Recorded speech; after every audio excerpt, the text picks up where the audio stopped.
Bueno, hola a todos y todas, bienvenidos, bienvenidas a este último vídeo del canal. Diciembre de 2023, se nos acaba el año y como viene siendo habitual, creo que es un buen momento para invitarles a hacer una parada, para reflexionar, pensar, debatir sobre qué ha dado de sí el año cinematográfico, dónde estamos en el campo del estudio fílmico, de la reflexión cinematográfica a finales de 2023, qué retos se abren ante nosotros y nosotras, que son muchos y muy variados. Entonces, bueno, pues tengo una serie de ideas, como todos los años, que he ido apuntando, esbozando, que me gustaría compartir. También me gustaría, por supuesto, agradecer en primer lugar, como siempre, a todos los amigos que habéis tenido a bien acompañarme a lo largo del curso, viendo lo poquito que he podido ir aportando este año en el canal, y a los que me habéis hecho llegar vuestro interés en el top de este año o en la reflexión final de este año, pues muchas gracias. Ya me ha comentado gente que incluso queda para ver juntos el vídeo, así que muchas gracias por estar ahí otro año más, y vamos a ver si podemos pensar qué ha pasado en este 2023. Bueno, mi primera hipótesis de trabajo es que 2023 es, si se quiere decirlo así, ha sido el año de la consolidación, ¿no? Ha sido el año donde esas corrientes que veíamos un poco que se habían esbozado después de la pandemia, algunas venían de un poquito antes, otras son más nuevas, en el campo cinematográfico se han asentado. Para mucha gente, 2023 será el año de Barbenheimer, será el año de la oposición de dos modelos, aparentemente falsa oposición, falso binarismo entre dos modelos de entender el cine, el Oppenheimer de Nolan y el Barbie de Greta Gerwig. Bueno, creo que lo primero que hay que hacer es desactivar este discurso, ¿no? Y decir que 2023 ha sido el año de Barbenheimer, pero también ha sido el año de Itxaso Arana, pero también ha sido el año en el que hemos visto cómo se asentaba la línea metamoderna del cine, que es algo de lo que habría mucho que hablar, pero también ha sido el año de la música clásica y los cuerpos. Ha sido un año muy complejo que ha tenido muchas aristas, y reducirlo todo al final a lo que es una oposición que se ha querido vender en términos promocionales como una especie de lucha ideológica. En realidad, cuando ya hemos visto las dos películas, lo primero que llama la atención es que tal oposición no ha tenido lugar, porque obviamente la gran vencedora en términos económicos, que al final son los que les interesan a los lectores de la industria, ha sido Barbie. La gran, digamos, ganadora en términos ideológicos ha sido Barbie, porque prácticamente el 80% de los textos que se han publicado, por no decir más, se han publicado a favor del discurso de Barbie, que es algo sobre lo que habría que hablar, mientras que al final Oppenheimer pues ha sido pues esa especie de colchón sobre el que se ha golpeado, ¿no? Sobre la que una parte de la cinefilia contemporánea ha golpeado para reírse de la desmesura de Nolan y de una serie de tics que tiene su cine, que ya estaban en las películas anteriores y que en esta simplemente se han mantenido, ¿no? Entonces todavía estoy a la espera de que haya, y esto es una primera carta que lanzo encima de la mesa, ¿no? Crítica, que haya un análisis textual sólido sobre Barbie y Oppenheimer, ¿no? Me consta que se está trabajando en Barbie, Ivan Bort está realizando ya una línea de investigación seria basada en el análisis fílmico, que estoy deseando ver hacia dónde lo lleva, pero claro, les invito a que abran críticas con respecto a esto y vean cuánta reflexión ha habido sobre la puesta en forma cinematográfica tanto de Oppenheimer como de Barbie, ¿no? Creo que a partir de ahí se ve que el debate ha sido absolutamente estéril en términos por lo menos de pensar con una cierta claridad las imágenes. Claro, ¿qué es lo que pasa?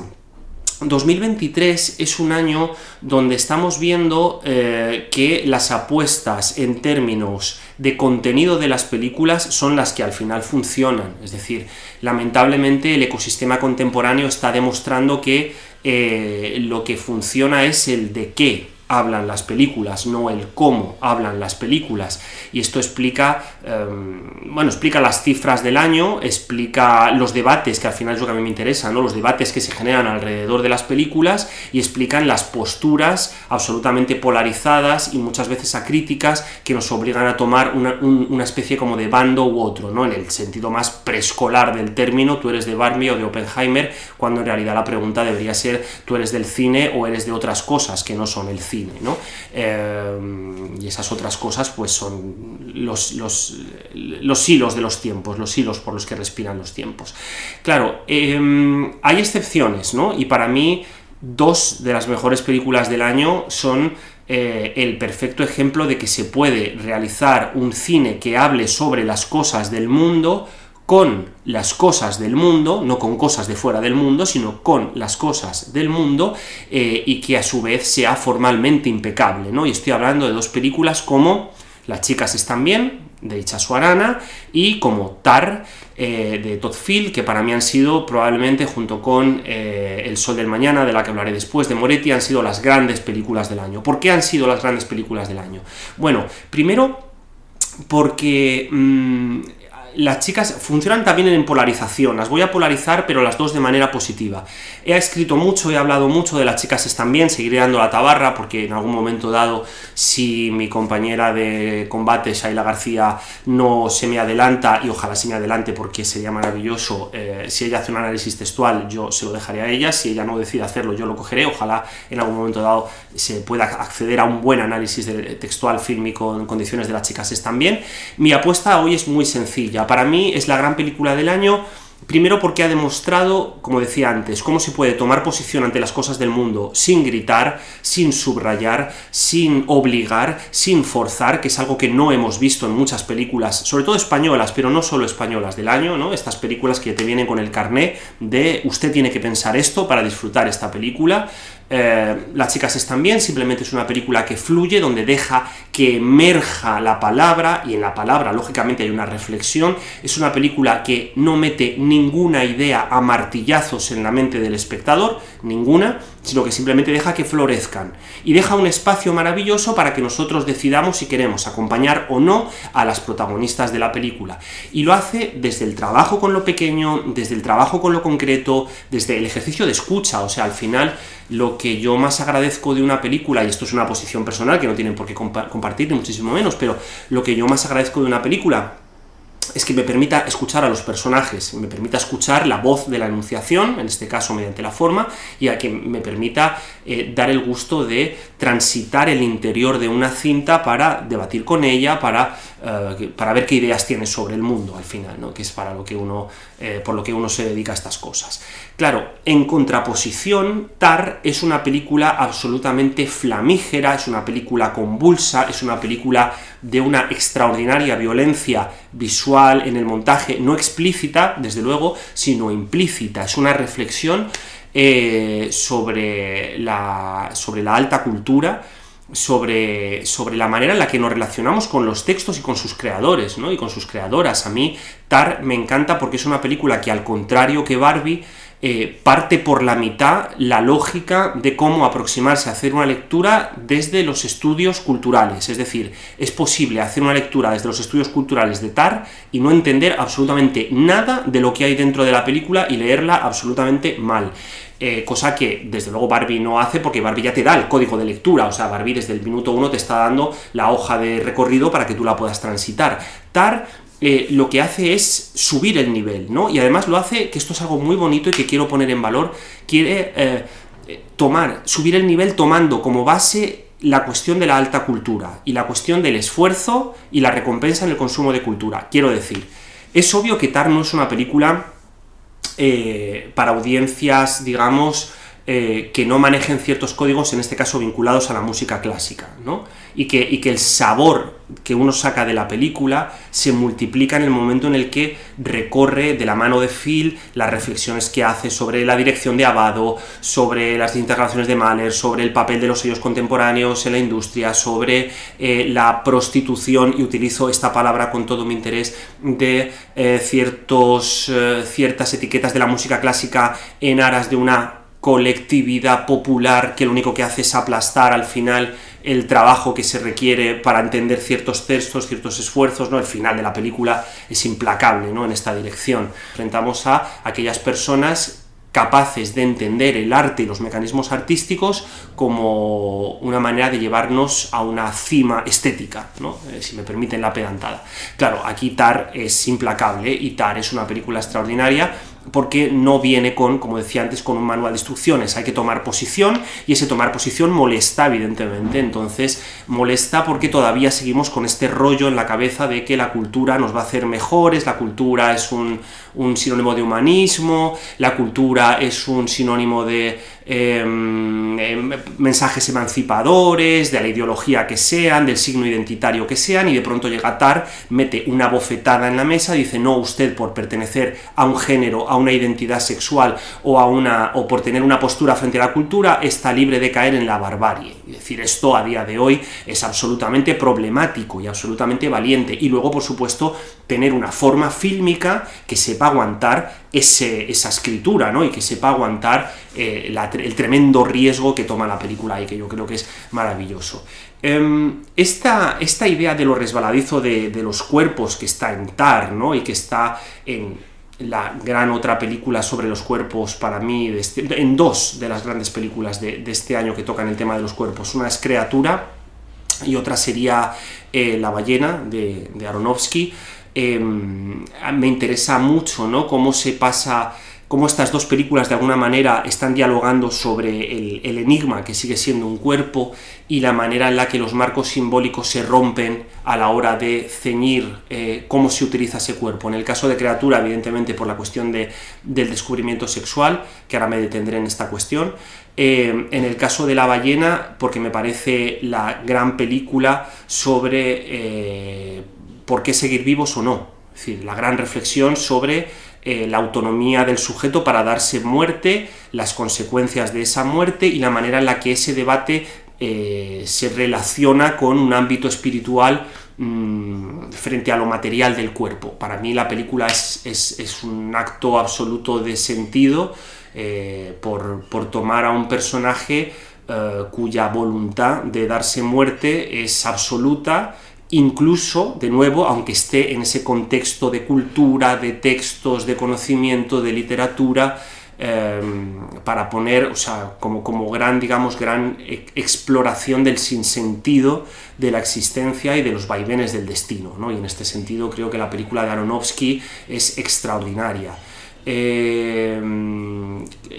La trampa, ¿no?, cuando se ha acusado a la película de que hace un mal uso de los cuerpos excesivo, de que hay una pornografía visual emocional y tal. Claro, pero es que el problema de la película, que es lo que no se ha pensado a mi juicio convenientemente bien, es que es una película que no habla de un cuerpo que se mata, sino de un ser humano que se mata, de un alma que se mata, aunque esta palabra hoy en día esté mal utilizarla, ¿no? Y parece que chirría y no gusta demasiado.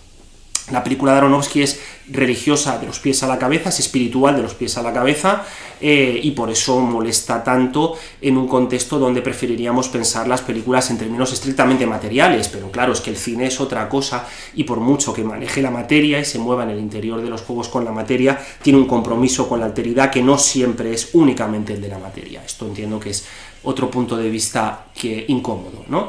Claro, Creatura, que sigue un poco esta misma dirección, pero que es una película donde sí que va, digamos, a lo más puro del cuerpo y a la torsión del cuerpo y a cómo la cámara puede ceñir el problema del cuerpo, que es, pues eso, que al final es el gran tema, ¿no?, de los 2020, es el tema del que estamos de alguna manera u otra dando vueltas. Creatura me gusta porque es una película que a mi juicio escapa de un manierismo, ¿no? Voy a lanzar una carta aquí encima de la mesa. 2023, si somos sinceros, ha traído, y no lo digo en términos negativos, lo voy a decir en términos positivos, pero quiero explicarlo, la certeza de que ya estamos frente a un manierismo en el cine español. Es decir, esta idea del ONCEF, ¿no?, del otro nuevo cine español femenino que hemos desarrollado mis compañeras Marta Martín, Saila García y yo en otros lados, ¿no?, esta escuela de directoras españolas que están generando un nuevo tipo de cine, y que es un cine extraordinariamente valioso, que además ha tenido un libro muy bueno, coordinado por Carlos Losilla, de entrevistas, El cine deseado, ¿no? Este cine ya está en una lógica manierista, lo cual no es malo en absoluto, porque es un cine al que mucha gente está deseando ver arder. O sea, es un cine que claramente despierta odio, despierta rechazo, y hay una clara voluntad de ciertos sectores sociales porque este cine caiga, pero es verdad que es un cine que está instalándose, ya está instalado de hecho, en un manierismo, lo cual, ya digo, no es malo, simplemente es la lógica evolución de cualquier movimiento cinematográfico, y el manierismo incorpora una serie de lugares que ya, digamos, están siendo sobradamente explotados, que son básicamente el despertar sexual, la identidad sexual, el retorno a lo rural, la cuestión del río, la matrilinealidad, el uso de las metáforas de corte más o menos, pues eso, mitológico, rural, mágico, folclórico, para explicar este tipo de procesos, bueno, pues están encima de la mesa, ya es un género en sí mismo, es topografiable, es decir, si pudiéramos hacer un estudio estructural,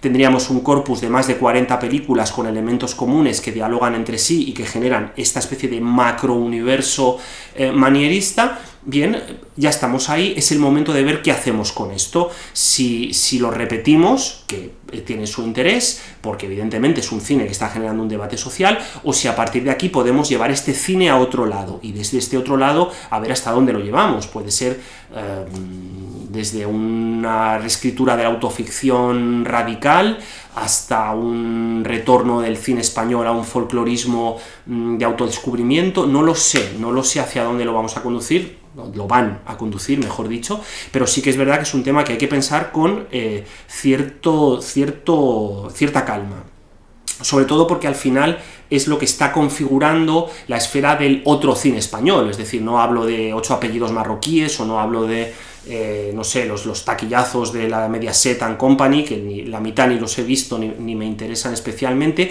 pero el que sí que me interesa, en el que veo una escritura, en el que veo una voluntad de decir, claramente no es malo, repito, ya tenemos el manierismo encima de la mesa, ¿qué pasa con él, no? ¿Lo vamos a abrir, lo vamos a cerrar o simplemente vamos a dejar que fluya? Bueno, esto es un debate que tendremos que encarar en el futuro. Sobre todo porque el cine está volviendo, que esta es otra hipótesis que quiero lanzar encima de la mesa. El cine, si se dan cuenta, cada vez, o por lo menos en los debates, cuando hablo de cine con mayúscula, en los debates en los que antes se movía el cine, que era el cine de las plataformas, Netflix, cuando hablo de plataformas me refiero a Netflix, no a Filmin, que esto sería otra cosa, ¿no? Pero Netflix, HBO, el cine de los universos expandidos, de Marvel, de DC, tal, todo eso ya... O sea, son debates que cualquier persona con 2 dedos de frente ya ha superado. O sea, después de la mierda de películas que hemos visto en cartelera en 2023 que venían de Marvel y de DC, pues yo creo que ya podemos cerrar el chiringuito, ¿no? Después del último de Snyder, cerramos ya el chiringuito de este tipo de discusiones y nos dedicamos a hablar de cine de verdad. Entonces, el cine está volviendo, y ese retorno de lo cinematográfico con forma de elegía en Erice, con forma de predicción en la película de Moretti, abre unos espacios de belleza, reabre, porque siempre han estado ahí, pero reabre unos espacios de belleza que es una pasada cuando hemos ido al cine y los hemos podido ver allí proyectados, ¿no? O sea, el hecho de que de pronto la escena de Yo quiero verte danzar en El sol del futuro, que es esa apuesta radical por un cine humanista, lo que siempre digo de Moretti, un cine humanista abierto a la alteridad, al debate, que no fuerza, y lo subrayo, que no fuerza la lectura ideológica en ningún momento. El sol del futuro es una película claramente vinculada con un pensamiento de izquierda extraparlamentaria, como es el de Nanni Moretti de toda la vida, pero es una película que se abre al debate con todo tipo de sensibilidades, precisamente poniendo el retorno del cine como el eje que abre un futuro que ha de llegar. O sea, esto es, creo que es una de las ideas más potentes que se le pueden pedir a una película en 2023, ¿no? Y que además no... organizan una lectura de lo cinematográfico en términos emocionales, en términos también de decisión vital. En muchos sentidos, El sol del futuro es la contrarréplica a La ballena de Aronofsky. La ballena de Aronofsky es la escritura de cómo filmar desquiciadamente, desesperadamente un cuerpo que quiere morir. El sol del futuro es la gran película sobre cómo levantar una obra a favor de la vida, entendida en toda su complejidad, sin ñoñez, que también está en la película de Itxaso Arana esta idea, ¿no? Sin ñoñez, sin caer en tópicos, sin caer en posiciones de autoayuda, sino decir, vamos a abrazar la complejidad de la vida hasta en sus peores momentos, ¿no? Y me encanta ese momento en el que Moretti dice: un día os despertaréis y cuando veáis lo que habéis montado, a mí no vengáis a buscarme. No, a mí no vengáis a buscarme, ¿no? Esta idea de a mí no vengáis a buscarme es de viejo cascarrabias, pero claro, no vengáis a buscarme, pero ha dejado una película que es toda una brújula maravillosa para leer las posibilidades de lo cinematográfico. y de un cinematográfico, ya digo, al margen de la lectura de los géneros y de los lugares comunes de la historia del cine, ¿no? También la película de Kaurismäki está ahí, Fallen Leaves está perfectamente alineada con esta idea de volver a la ternura, volver a lo emocional, volver al gesto. O sea, para mí 2023 ha sido un año de gestos cinematográficos, un año donde la cámara, lo que más me ha regalado con diferencia han sido chispazos de humanidad con forma de gestos.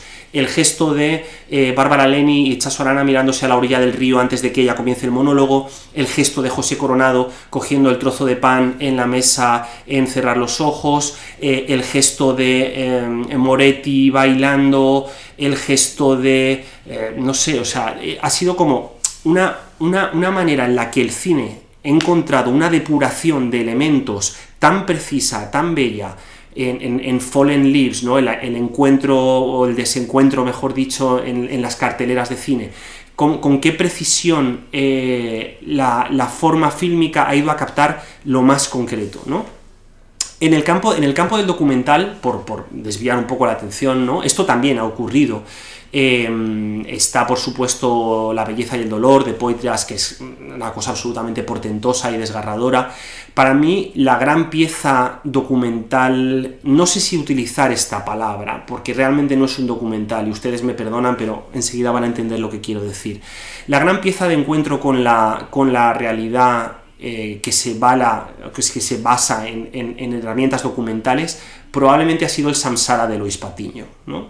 De hecho, la vi ayer en una sala de cine porque quería verla en cine bien proyectada, y la experiencia es una experiencia extraordinaria. O sea, bueno, pues Patiño, creo que todos estamos de acuerdo en que es uno de los grandes creadores de imágenes del siglo XXI, así en mayúsculas, ¿no? Su capacidad para construir planos, para manejar el movimiento, la luz, los volúmenes, tiene una sensibilidad visual que es absolutamente desgarradora y de una potencia, o sea, la potencia de las imágenes de Lua Vermella. Yo he visto pocas cosas así en ese sentido casi de sacralidad, ¿no? De sentirme, pues eso, absolutamente atravesado por la sacralidad de las imágenes. En el caso de Samsara, creo que su capacidad para mirar al mundo llega todavía más lejos, y su capacidad para construir, bueno, el uso del color, los fundidos, ¿no? La manera en la que entabla un diálogo con ciertas cuestiones derivadas del expanded cinema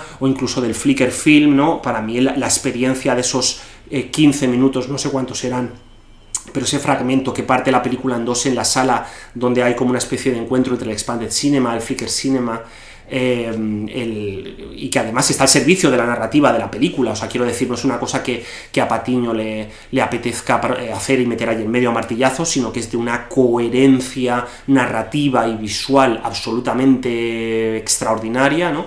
Es precioso y preciso cómo dialoga la oscuridad del centro de la película y la luz, los fogonazos de luz del centro de la película, con la construcción de plano que hay tanto en un lado como en el otro de esa escisión, ¿no? Y luego, a nivel de producción, pues ¿qué quieren que les diga? Tenemos un milagro en este país, que es una productora que se llama Aleiria Pellaniz, que es una de las mejores productoras del mundo, y que lo que ha hecho con esta película, la manera en la que ha permitido que esta película tenga la forma que tiene, a mí me parece de una valentía, de un arrojo y de un saber y un amor por el cine. Pues ¿qué quieren que les diga? Que para mí, si este cine no abre el futuro, pues me dirán ustedes que lo puede abrir, ¿no? Más allá de que luego la película pues tenga una serie de elementos espirituales con los que a mí me cueste algo, digamos, de discutir, o algún diálogo explicativo por ahí que a mí me ha chirriado un poco, pero que, claro, si atendemos a lo que es la construcción visual de la película, pues lo que ha hecho Patiño aquí es fabuloso, ¿no? Hay algo de Samsara que ya estaba en una de las líneas que hablé en el vídeo del año pasado, y que yo creo que este año también ha tomado caminos muy raros, ¿no? Que es la cuestión de la ambigüedad. El año pasado hablaba de Pacifiction, ¿no? Y de la dificultad para pensar una película como Pacifiction de Albert Serra, que es una película que ha seguido resonando. O sea, tanto esa como After Sun creo que han seguido resonando de diversas maneras a lo largo del año. Claro, este año hemos tenido, por un lado, la absoluta barbaridad que ha sido Trenkelauken. O sea, Trenkelauken, hablando de películas partidas, ¿no?, y escindidas y tal, Trenkelauken, dentro de la lógica de esta especie como de cine pampero del que se sigue hablando y se habla porque es realmente extraordinario, ¿no? Pero Trenkelauken es un misterio de película, es un rompecabezas fascinante, y luego es una experiencia visual de primerísimo orden. O sea, lo que hemos experimentado en esa extraordinaria duración, recorriendo el misterio, perdiéndonos, reencontrándonos, atravesando capas y capas y capas y capas y capas y capas, joder, qué absoluta barbaridad, ¿no? Y sobre todo, qué maravilla que esa película de pronto haya emergido como un ovni, igual que pasó con Pacifiction, ¿no? Y que una parte de la comunidad internacional haya dicho, ostras, cuidado, porque merece la pena mirar en esta dirección, ¿no? Claro, el reverso de Trenkelauken, para mí, ha sido Bo tiene miedo, Bo is Afraid, la película de Ari Aster. Ustedes ya saben que a mí Ari Aster me gusta mucho, desmesuradamente, pero reconozco que Bo tiene miedo es una película que a mí me ha costado mucho leer, y que cuando la vi en el cine tuve una experiencia difícil con la película, una experiencia de ir, pues eso, atravesando todas esas capas narrativas que tiene, casi luchando contra la película. O sea, igual que La chica sexta también te abraza, Bo tiene miedo es una película que por momentos parecería que hace lo imposible por expulsarte de su interior, ¿no? Yo recordaba, y creo que les voy a dar una carta para jugar, una de las películas que más me gustó en su momento cuando se estrenó, y de la que no, y dije, joder, ojalá tener más tiempo para trabajar bien esta peli porque es maravillosa, fue la de Kaufman, Estoy pensando en dejarlo, ¿no? Claro, me llegaba algo de esa especie como de turbina narrativa descabellada que se enrosca sobre sí misma, salpimentada de angustia. Para mí la gran diferencia es que mientras en Kaufman hay una apuesta al final por lo humano, incluso por la escritura, ¿no?, en la maravillosa escena de la crítica de Pauline Kael, en los paisajes nevados. O sea, mientras en Kaufman al final hay un intento desquiciado por arrancar algo de lo humano en su película, la película de Aster lo que hace es todo lo contrario. O sea, es un desprecio absoluto por el ser, ¿no? Casi, si me permiten, utilizo mal esta palabra, pero vamos, un desprecio absoluto por el hecho mismo de estar vivo, de existir, que se va engrandeciendo según avanza la película y lo va devorando todo. O sea, es una película caníbal, es una película que me recuerda al famoso libro de Guy Debord, forrado en lija, que se comía la estantería y los libros que había al lado cada vez que uno los sacaba de su lugar, ¿no? Pues para mí el equivalente cinematográfico este año ha sido Bo tiene miedo, que es una película, ya digo, a la que no le quito valor en absoluto, pero que a nivel de herramientas fantásticas me parece abrasiva, ¿no? Frente a reivindicaciones del género, yo creo, muy interesantes, muy bien traídas, como ha sido Háblame, por ejemplo, que es una película divertidísima, es una película fantástica, para disfrutarla de arriba abajo, para estrujarla y para reconciliarse con las posibilidades del género, y una película muy inteligente además, ¿no? Al final, como hice el análisis entero, pero como YouTube me congela los vídeos, me los cancela y tal, bueno, pues lo que hay es lo que queda, que también está bien. Bueno, y más allá de la esfera mainstream, donde ha habido alguna cosa interesante, ¿no? El último Indiana Jones, la película de Dungeons and Dragons, que yo que sé, pues más o menos creo que han funcionado muy bien dentro de lo que sería la lectura del cine comercial de multisala convencional, y que, ya digo, algunas de ellas me merecen el mayor respeto. Sí que me gustaría hacer un pequeño epílogo, casi contra mi propia tradición, para hablar de una serie. Cuando yo... Verán que hablo muy poco sobre series, pero no eso es por dos motivos principales. Primero, porque no tengo herramientas para pensarlo, porque ahí los que saben son mis compañeras y compañeros de los estudios seriales. Ahí pues está Isabel Fernández, está Enrique Alberó, y gente que habla mucho mejor que yo y sabe perfectamente de lo que está hablando. Pero desde una lógica estrictamente cinéfila, para mí 2023 es el año de La Mesías. La Mesías ha sido una experiencia cinematográfica, aunque sea serial, ¿no?, pero una experiencia audiovisual, por así decirlo, de primer orden, de la que todavía no estoy muy seguro de haberme repuesto del todo. Primero porque nunca había tenido especial interés en la obra audiovisual de los Javis, quizá un poco por mis propios prejuicios, lo reconozco, pero cuando de pronto yo accedo a este universo hermético, complejo, con unas interpretaciones tan extraordinarias, con un uso de la cámara absolutamente brutal. O sea, hay cosas que hemos visto en los episodios de La Mesías que a nivel audiovisual son realmente sobrecogedoras, ¿no? Desde los saltos de eje, el uso que hacían de los saltos de eje, el famosísimo plano secuencia en la fiesta, todo lo que toca al montaje, a la escritura, la complejidad, la extrema complejidad con la que la película la serie está funcionando en términos abrasivos, ¿no? Y sobre todo esto que digo yo siempre de cómo encarar los grandes debates, cómo enfrentarse a las grandes preguntas, cómo conseguir que la pregunta por la familia, la pregunta por la existencia de Dios, la pregunta por el lugar en el mundo y por sus complejidades respete las aristas de todas las posibles respuestas, ¿no? O sea, que esto para mí es la clave. O sea, cómo lo que han hecho los Javis es alejarse de todo planteamiento panfletario y de todo planteamiento fácil y de todo planteamiento cómodo, sea para el sector ideológico que sea, y situar una bomba de profundidad, de absoluto dolor, que en el fondo es un ejercicio de memoria salvaje. Es decir, a mí lo que más me ha impresionado de esta película, que supongo que es un poco lo que pasa con las películas de Loncef para otros públicos, ¿no?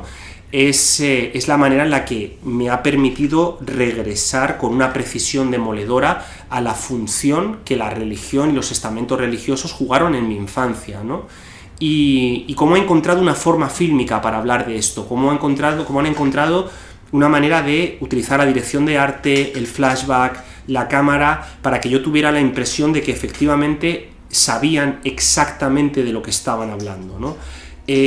Igual que ha habido cuestiones en el cine español de chispazos visuales breves pero de una inmensa potencia, como por ejemplo el prólogo de Hermana Muerte de Paco Plaza, que es fascinante, o como por ejemplo algunos fragmentos de Teresa, que también son muy de Paula Ortiz, que son visualmente extraordinarios. La Mesías ha cogido y ha estirado esta idea prácticamente durante toda la temporada, y no ha habido capítulo donde encontraran la solución visual perfecta para generar un estremecimiento en la audiencia. Ya digo, yo sin saber prácticamente nada de cómo se trabajan las series en profundidad, debo decir que me ha parecido una experiencia de primerísimo nivel y que requiere una lectura urgente en términos audiovisuales, porque si eso se puede hacer pagado por una plataforma y además puede ser acogido de manera abierta por una gran parte del público, lo que nos pone encima de la mesa es que muchos de los debates que estamos ahora mismo teniendo sobre la pertinencia del cine español, las subvenciones, la leche y tal, son absolutamente estériles. O sea, vamos a, como digo siempre, a reivindicar los textos, vamos a reivindicar a los creadores, a las creadoras. Me parece que 2023 ha sido un año muy interesante, para desbloquear polémicas, para que nos quitemos de una vez ya los binarismos de Barbie y Oppenheimer y de cine español sí, cine español no, que nos quitemos ya de una vez la chapa y pintura ideológica con la que muchas veces obligamos a meter a martillazos las películas ahí dentro, y empecemos a pensar con el cine, hacia el cine en mayúsculas, que, repito mi idea, vuelve, está ahí, se recupera, y tenemos un reto que Moretti nos lo ha dado en bandeja, nos lo ha puesto delante para volver a mirar hacia ese sol del futuro que se proyecta con forma de haz en una sala cinematográfica.